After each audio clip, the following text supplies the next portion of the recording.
Berbaki beberapa hari saja lagi sebelum kita memasuki ke bulan baru tahun 2023, iaitu bulan September 2023.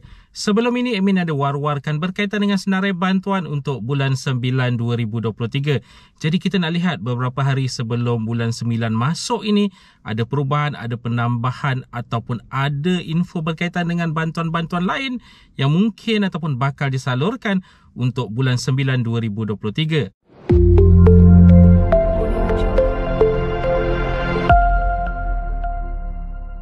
Assalamualaikum, salam sejahtera. Jumpa lagi di channel Hairwan AB. Okay guys, kepada mereka yang belum lagi subscribe ke channel ini, jangan lupa tekan pada butang subscribe, tekan juga pada butang loceng.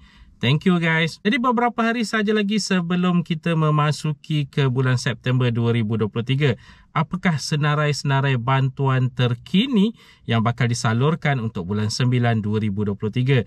Jom kita menyelusuri, kita melihat satu persatu senarai bantuan terkini untuk bulan September 2023. Okey, yang pertama ini kalau Emin tak war-warkan pun mungkin ramai yang sudah tahu berkaitan dengan bantuan bulanan Jabatan Kebajikan Masyarakat, yang mana kebiasaannya bayaran dilakukan sekitar 10 hari bulan setiap bulan.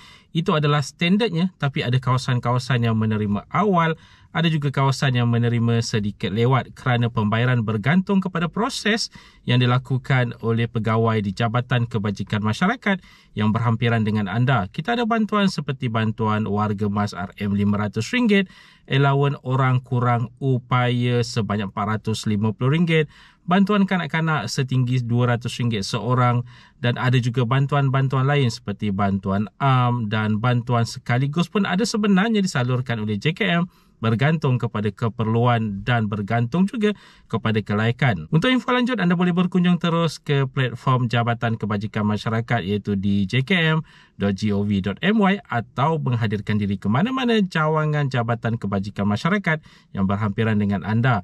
Okey, yang kedua adalah bantuan SARA ataupun sumbangan asas rahmah, nama singkatannya SARA, yang mana pembayaran setiap bulan ini untuk di Semenanjung ya, pembayaran setiap bulan adalah RM100 selama 6 bulan, telah pun bermula seawal bulan Julai sehinggalah ke bulan Disember.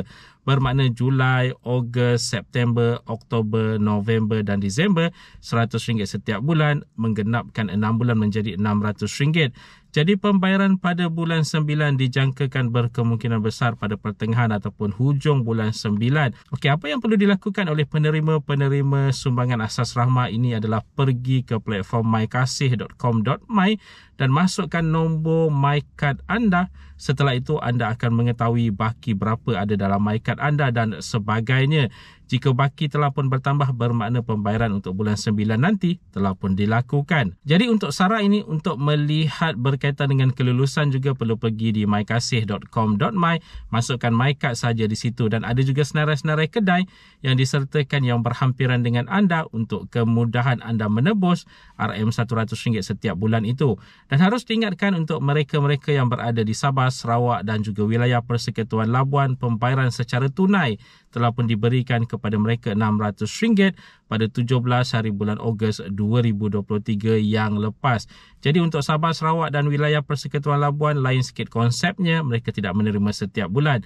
Berbeza dengan mereka yang tinggal di Semenanjung. Okey, yang seterusnya kita ada bantuan sara hidup untuk nelayan. Okey, bantuan sara hidup untuk nelayan ini adalah sebanyak RM250 dan RM300 bergantung kepada kawasan di mana anda berada. Kebiasaannya pembayaran dilakukan setiap bulan pada 15 hari bulan, kecuali jika 15 hari bulan itu jatuh pada hari cuti umum ataupun hari hujung minggu.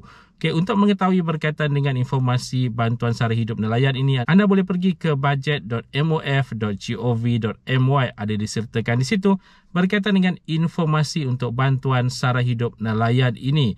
Okey, dan seterusnya kita ada juga bantuan sara hidup untuk veteran ATM sebanyak RM300. Baru-baru ini telah pun diperkatakan bahawa pada bulan 9 ini akan diperluaskan kepada veteran ATM yang tidak berpencen juga, jadi akan diperpanjangkan kepada mereka.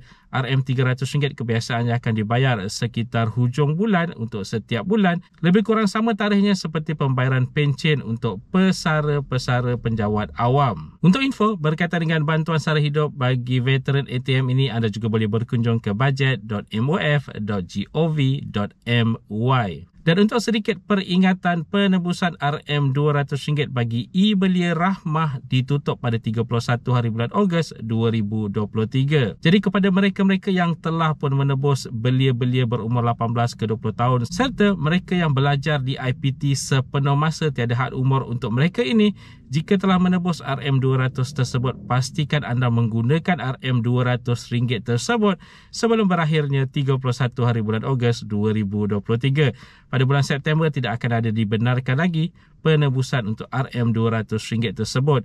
Bagi e-tunai RM100 yang diberitahu sebelum ini belum lagi boleh ditebus, ingat tu, dijangkakan bermula pada bulan Oktober nanti barulah boleh mula ditebus. Jadi dari semasa ke semasa, nantikan informasi rasmi berkaitan dengan e-tunai RM100 ini. Selain daripada itu, ada juga bantuan-bantuan daripada agensi-agensi tertentu daripada kerajaan-kerajaan negeri. Sebagai contoh, kita ada Bistari RM100 kepada bayi-bayi yang lahir pada tahun 2023 di Sabah. Ingat tu, di Sabah mereka menerima RM100 dalam bentuk sijil simpanan premium SSPN. Itu adalah di Sabah.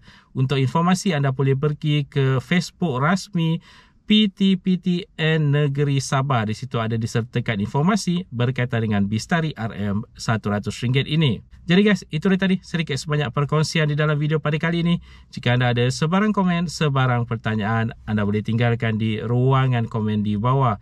Dan kepada mereka yang belum lagi subscribe ke channel ini, jangan lupa tekan pada butang subscribe, tekan juga pada butang loceng. InsyaAllah kita berjumpa lagi di video yang akan datang. Stay safe, stay healthy. Assalamualaikum.